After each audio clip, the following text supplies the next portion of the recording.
Perkenalkan, nama saya David Andrian dengan NPM 61621010007. Sekarang saya akan menjelaskan mengapa diperlukannya Advanced Visualization dan juga beberapa contoh yang akan saya jelaskan cara pembuatannya. Contoh worksheet yang akan saya jelaskan ini mengenai tentang Advanced Visualization. Oke, jadi kenapa sih kita butuh Advanced Visualization ini atau visualisasi lanjut? Karena terkadang kita itu sebagai pembuat data, pembuat visualisasi data, kita mau data yang telah kita buat ini itu bisa berbicara lebih banyak lagi daripada biasanya. Seiring dengan analisa yang semakin dalam juga, maka data yang telah divisualkan harus bicara lebih banyak. Misalkan, jika kita mau membandingkan perubahan dari suatu periode, yaitu misalkan rankingnya, ya suatu perubahan, dari misalkan 2017 ke 2016 atau dari kuartal pertama ke kuartal kedua, maka kita bisa membuat dengan slope chart atau bump chart. Nanti akan dicontohkan bagaimana dua chart itu. Maka dari itu visualisasi lanjut dibutuhkan agar bisa berkomunikasi lebih dalam lagi dan juga uh, visualnya itu lebih menarik gitu dengan adanya visualisasi lanjut ini. Dengan mempelajari advanced visualization juga, kita diharapkan dapat memahami cara untuk menggunakan berbagai fitur yang ada di Tableau dengan kreatif. Oke, jadi langsung aja kita ke contohnya, yaitu change in state rankings for South Region, yaitu untuk contohnya yang slot chart. Jadi gimana sih cara buat kayak gini itu? Pertama, karena kita maunya membandingkan dari satu tahun ke tahun yang lainnya, misalkan 2017 ke 2018, kita masukkan dulu year-nya. Year untuk order date. Kita pakai yang atas saja. Kemudian, karena kita mau 2017 sampai 2018 saja, maka kita filter. Kita masukkan year ini ke filter. Ya, kita filter, kita centang yang 2017 dan 2018. Nanti bakal keluar seperti ini. Kemudian, yang selanjutnya, kita maunya uh, sales-nya kan, perubahan sih penjualannya di South Region.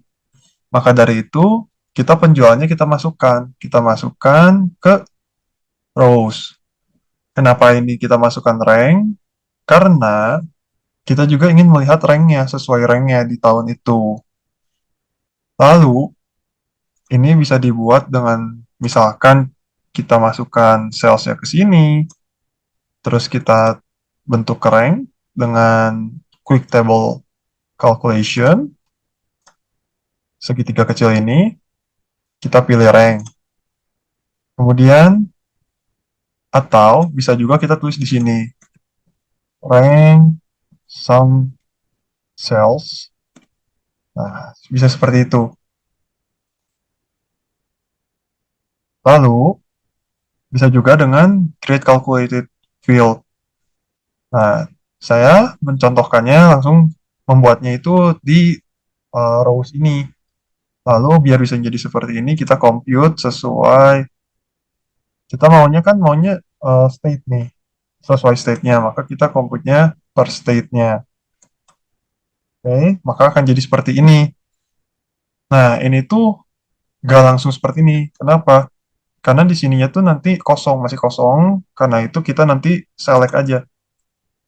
Kita kontrol sambil dipencet, semuanya sambil diklik, nanti kita labelnya kita always show.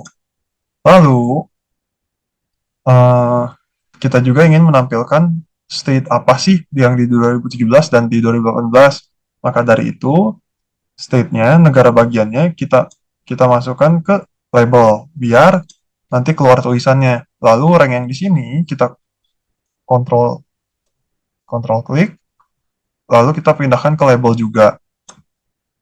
Nah, kita juga mau detailnya nih. misalkan tidak ada detailnya, maka yang akan terjadi adalah bakal ada yang hilang. Maka dari itu kita masukkan state di detail ini. Nah, kegunaan tujuan dari slope charts ini tuh apa sih? Tujuannya itu ya kita membandingkan perubahan dari suatu periode. Dari misalkan di sini tuh perubahan sales dari 2017 ke 2018. Bisa dilihat di sini Florida itu masih di urutan pertama, sementara Alabama itu turun ke peringkat 3. 2017 dia ada di peringkat 2, 2018 dia ada di peringkat 3. Dan seperti itu seterusnya. Misalkan Mississippi nih mengalami penaikan dari 2017 ke 2018, yaitu dari peringkat 11 ke peringkat 6. Itu kegunaan dari slope chart. Kemudian ada yang lebih umum lagi, yaitu bump chart. Masih menggunakan data yang sama dan cara pembuatannya sama. Untuk ini kita masukin year, tapi kita tidak memfilter year-nya. Kenapa? Karena bump chart itu bisa untuk nge-track, men-tracking dari tahun ke tahunnya. Misalkan ini dari 2017 sampai 2020. Jadi terlihat pergerakannya selama 4 tahun. 17, 18, 19, 20. Kemudian cara buatnya, melanjutkan cara buatnya, ini masih sama. Bisa diduplikat saja yang tadi. Kemudian dihilangkan filter year-nya. Untuk tambahan, agar lebih menarik, kita di sini kita state-nya itu kita show highlighter. Kita show highlighter agar muncul highlight-nya di sini. Kita mau highlight apa dan kemudian filternya juga saya munculkan di sini si filter region-nya. Kenapa? Fungsinya seperti ini.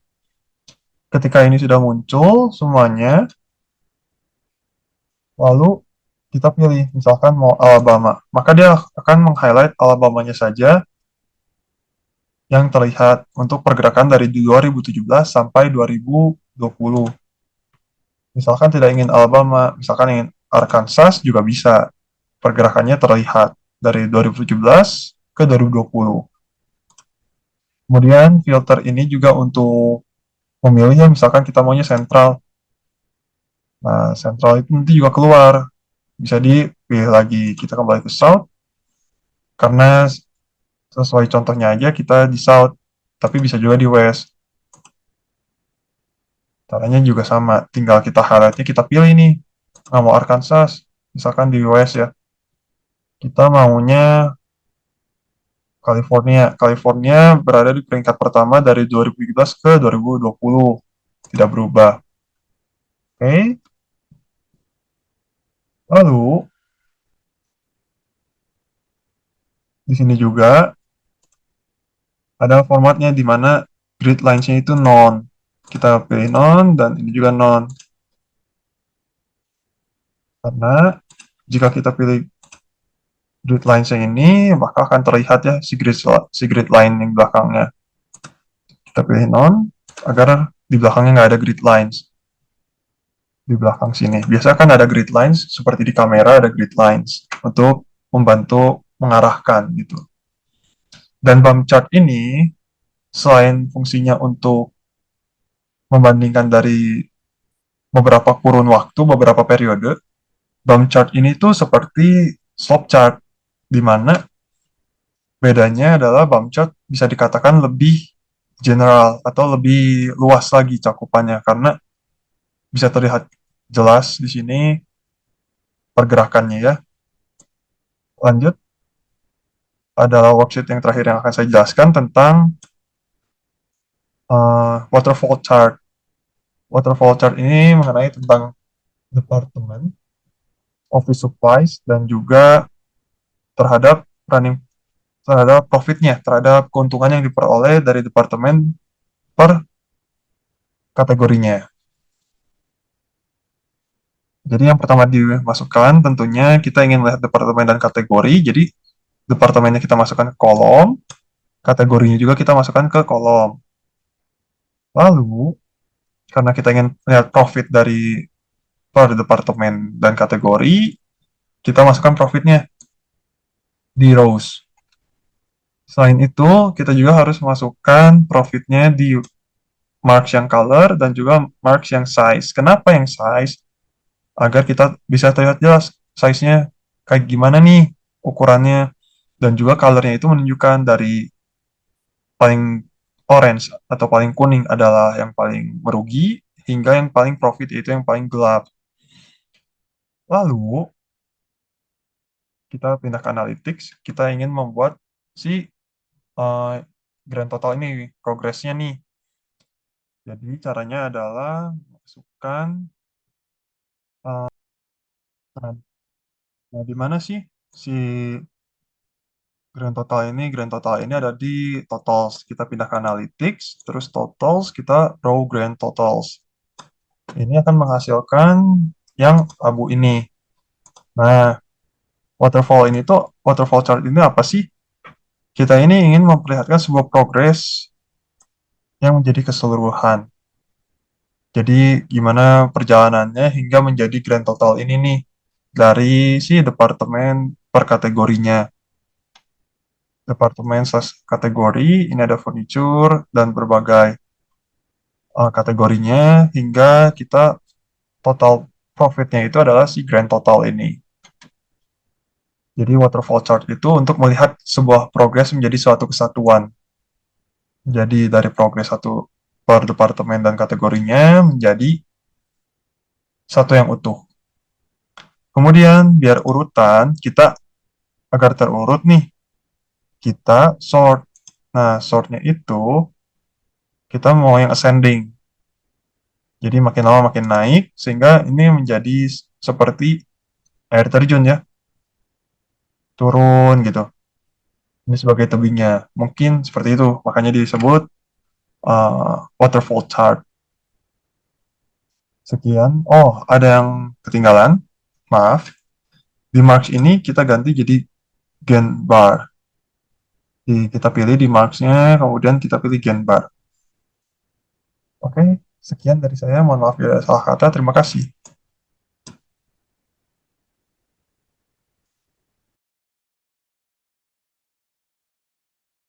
Selanjutnya akan dijelaskan cara membuat step lines dan junction. Pertama, masukkan departemen dan kategori ke kolom. Selanjutnya pada rows kita letakkan profit. Di sini profit yang diinginkan adalah running total, jadi kita klik segitiga yang ada di sini. Kemudian klik table calculation, lalu pilih running total. Nah, kemudian kita masukkan juga profit ini ke color.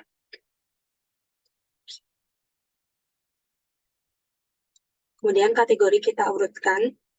Di sini sort berdasarkan field, yaitu adalah sum profitnya secara ascending. Sudah diurutkan, kemudian kita pilih yang di marks cut ini. Pokoknya kan otomatis kita pilih yang lain. Di sini sudah menjadi garis. Nah, kita bisa lihat tipe garisnya dengan mengklik yang tab ini. Jadi tabel itu secara default membuat garis dengan line type yang pertama, yaitu yang linear. Kalau kita ingin bikin yang step lines, kita tinggal klik yang kedua, ini step. Nah, jadilah tipe garis yang step lines. Di sini dia masih sebenarnya mirip dengan yang linear tadi, masih saling menyambung garisnya. Hanya saja di sini dia terlihat seperti tangga. Jadi step lines ini akan berguna jika kita ingin menunjukkan adanya perubahan antar kategori, karena akan langsung terlihat ada kenaikan dan penurunan. Dan kemudian tipe garis yang selanjutnya adalah jump lines, yaitu yang ketiga ini. Tinggal diklik saja, langsung akan berganti tipe garisnya. Nah, jump lines ini mirip dengan step line tadi, hanya saja tidak saling menyambung. Jadi setiap dia memasuki kategori baru, dia akan membentuk garis baru. Jump lines ini akan bagus untuk menjelaskan seperti penjualan per hari. Jadi setiap harinya akan langsung dapat teridentifikasi ini tuh punya hari 1, hari 2, dan seterusnya. Selanjutnya akan dibuat sparkle lines. Sparkle lines ini adalah visualisasi yang terdiri atas beberapa grafik garis kecil. Pertama, kita masukkan order date ke kolomnya. Di sini kita ingin order date-nya yang quarter. Jadi kita klik segitiga yang ada di kanan, kemudian kita pilih quarter yang ini. Selanjutnya di rows itu ada kategori dan sum sales. Selanjutnya, kita perlu untuk membuat field baru. Caranya adalah kita klik segitiga kecil ini, kemudian pilih Create Calculated Field. Pertama itu adalah New Cells. Dan formulanya adalah yang underscore dari sum cells. Dan klik OK. Kemudian kita perlu buat satu lagi, sama caranya, klik di sini. Namanya adalah max. Formulanya adalah underscore max dari sum cells. Oke. Kita letakkan ini di rows. Itu juga yang max. Nah, tapi kita inginnya dia dalam bentuk discrete. Sedangkan ini adalah continue warna warna hijau. Nah, caranya adalah kita klik segitiga yang ada di sisi kanan ini, kemudian kita pilih yang discrete. Itu pula yang max. Nah, terakhir, kita perlu satu calculated field baru, kita bikin lagi di sini. Namanya adalah max. Formulanya adalah sebagai berikut. Ini plus sama 0 dan sum cells. Dan M. Oke, kita taruh dia di rows. Kemudian, kita mau ini jadi satu sumbu, jadi kita bikin jadi dua aksis. Caranya adalah klik segitiga ini, kita pilih yang dua aksis. Kemudian, kita klik kanan, kita pilih yang synchronize axis. Nah, di sini sebenarnya udah jadi spakalisnya, tapi jika ingin memaksimalkan movement dari line-nya, kita bisa klik kanan dari cells-nya, edit. Di sini kita pilih independent. Six range for extra line. Jadi, pergerakan garisnya itu akan lebih tampak. Dan untuk memperingkas tampilan, kita bisa hide aja sumbunya dengan klik yang show leader. Nah, jadi di sini udah jadi sparklines, yaitu berupa gabungan dari grafik garis kecil, yang di sini tujuannya adalah agar orang yang melihat visualisasi ini akan langsung dapat mengetahui tren ataupun pattern dari data ini. Perkenalkan, nama saya Joseph Hansel dengan NPM 61620011043. Dan di sini saya akan membahas mengenai dumbbell charts dan unit/symbol charts. Nah, mula-mula akan saya mulai dengan dumbbell charts. Dumbbell charts itu sebenarnya merupakan circle plot yang digunakan untuk menggambarkan dua buah nilai yang berbeda. Nah, perbedaan antara dua buah nilai tersebutlah atau dua buah value lah yang ingin diperjelas oleh si dumbbell charts ini. Nah, sebagai contoh, saya ingin melihat perbedaan antara profit atau keuntungan dari region East dan region West terhadap setiap kategori produk. Nah, mula-mula kita masukkan profit ini ke dalam kolom dan kategori ini ke dalam rows. Kemudian karena kita ingin membandingkan dua buah profit, maka kita masukkan lagi profit ke dalam kolom sehingga ditampilkan dua buah chart sebagai berikut.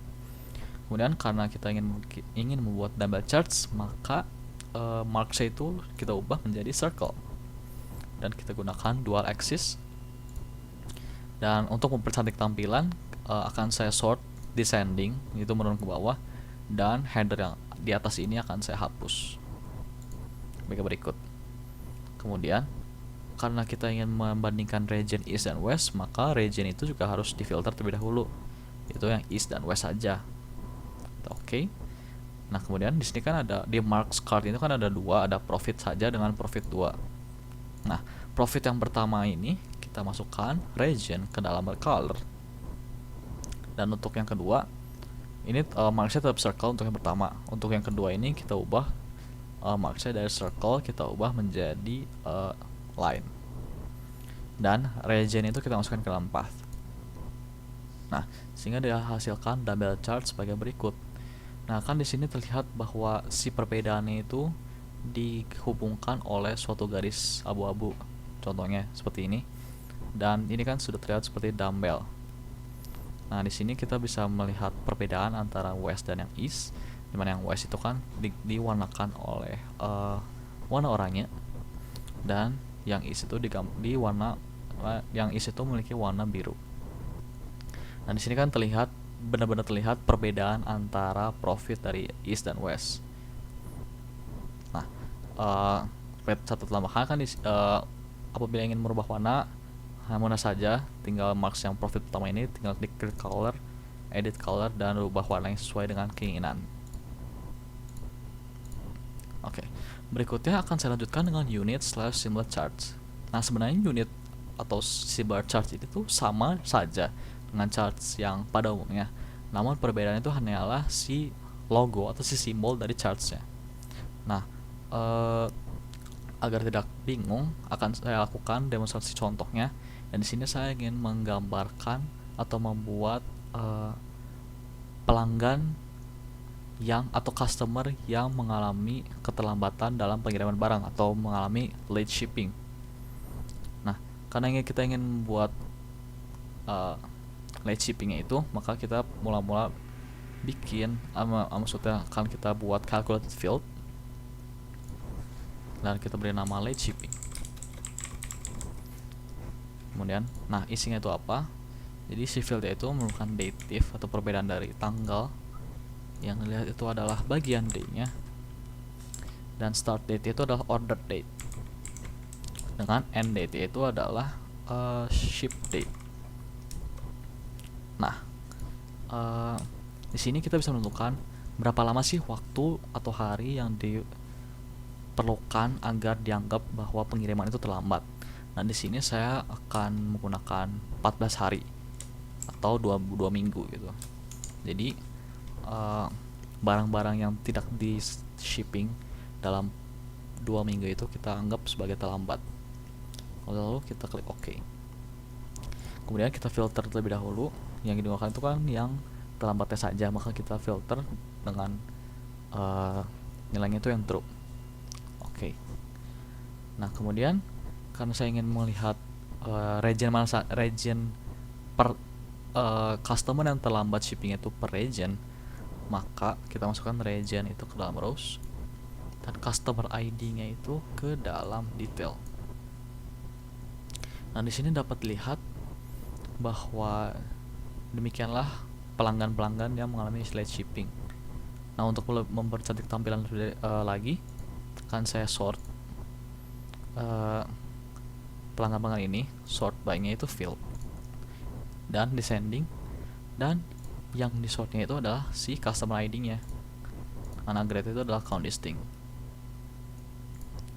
Nah, di sini kan dapat lihat bahwa logo-logo simbol-simbol dari chart ini kan hanya berbentuk kotak.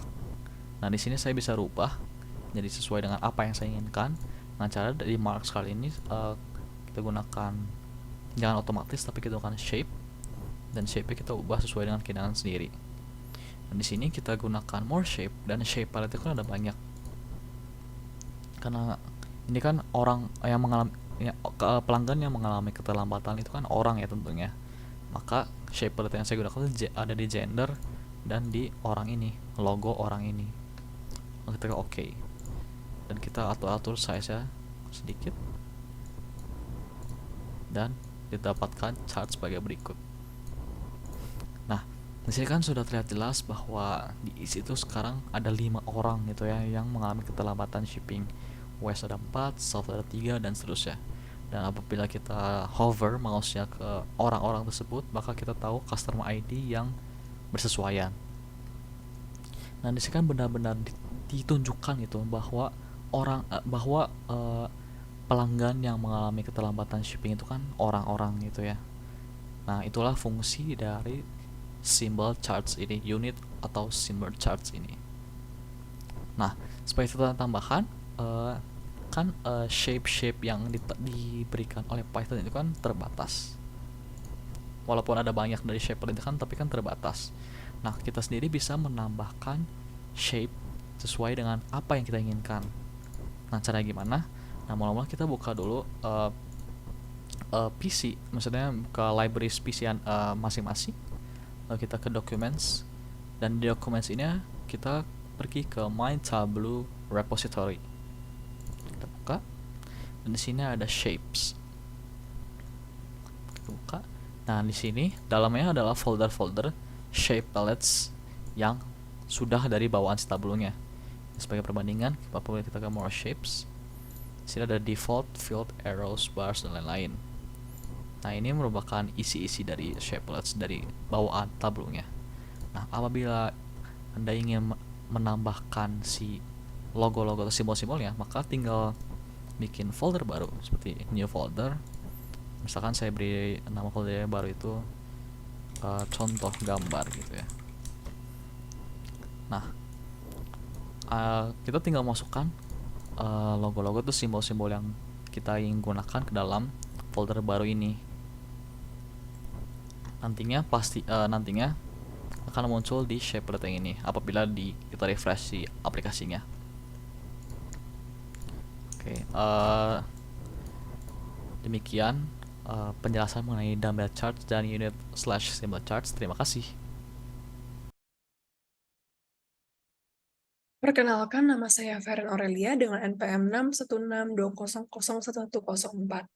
Sekarang saya akan menjelaskan bagaimana pembuatan Marimekko chart mengenai sales by department and region. Yang pertama, kita perlu membuat calculated field yang baru.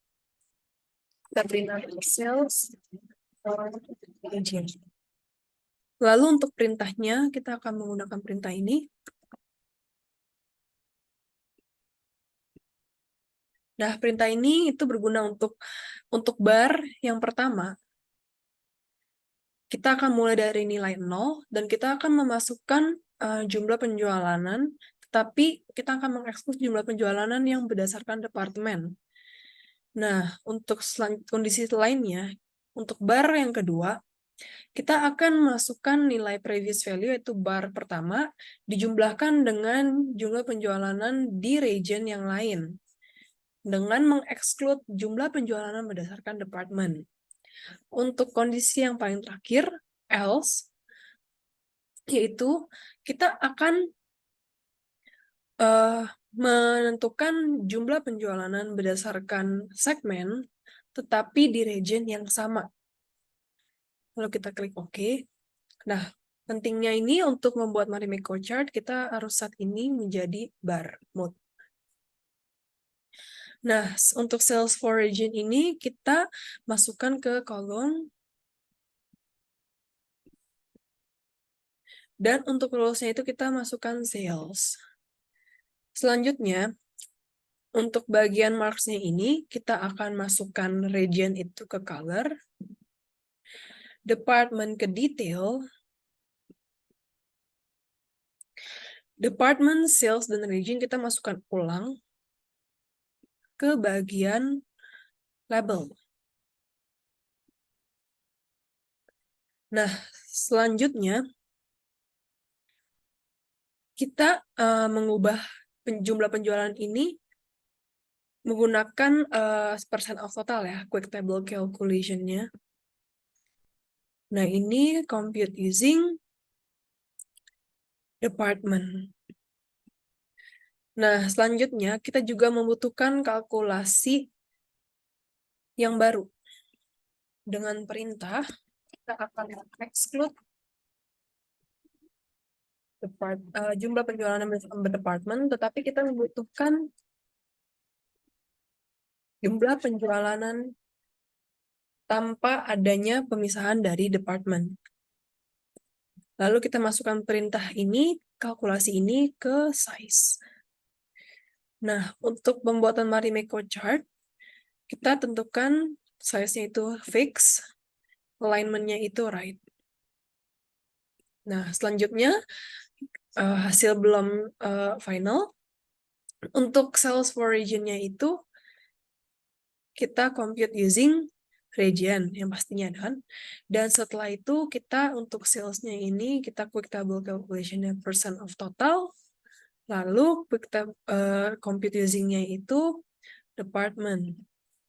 Nah, ini hasil final dari Marimekko chart. Jadi Marimekko chart ini akan membagi region-regionnya itu, yang biru sentral, yang kuning east, yang merah itu south, dan yang hijau ini west.